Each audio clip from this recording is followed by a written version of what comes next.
Alassane, je ne me suis pas dressé contre lui parce qu'il est Dula. Je ne me suis pas dressé contre lui parce qu'il est musulman. Je me suis dressé contre lui pour les raisons que je vais vous énumérer. Premièrement, il a été élève et étudiant comme voltaïque. À plusieurs reprises, cette affaire de nationalité de Alassane Ouattara a fait problème au sein de la scène politique ivoirienne.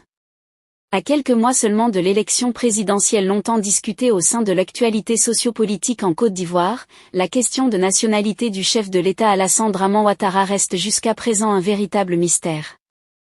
L'ancien président ivoirien Laurent Gbagbo durant des années, n'a cessé de clamer que Alassane Ouattara n'est pas de nationalité ivoirienne, et que celui-ci est de nationalité voltaïque, l'actuel Burkina Faso. Donc en ce moment, nous sommes à quelques mois seulement de l'élection présidentielle qui se tiendra en Côte d'Ivoire en 2025, et plusieurs personnes sont déjà en train de préparer leur campagne présidentielle. Il y a de cela 2 jours du côté de Bonois, l'ancien président ivoirien Laurent Gbagbo a tenu un meeting dans lequel il a demandé à ce que Alassane Ouattara ne soit plus au pouvoir en 2025, et que tout le peuple ivoirien allait s'unir pour faire partir ce dernier.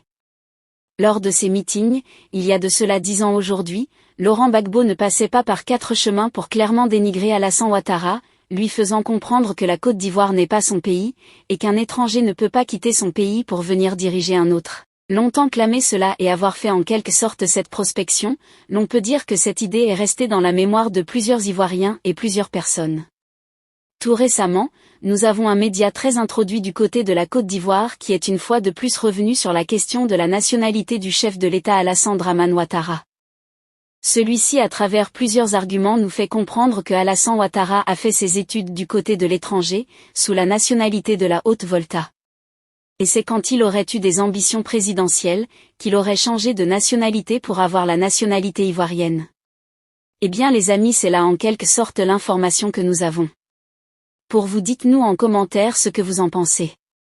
Partagez la vidéo avec vos amis si vous l'avez notamment trouvée intéressante. Abonnez-vous à la chaîne si ce n'est pas encore fait pour être toujours informé.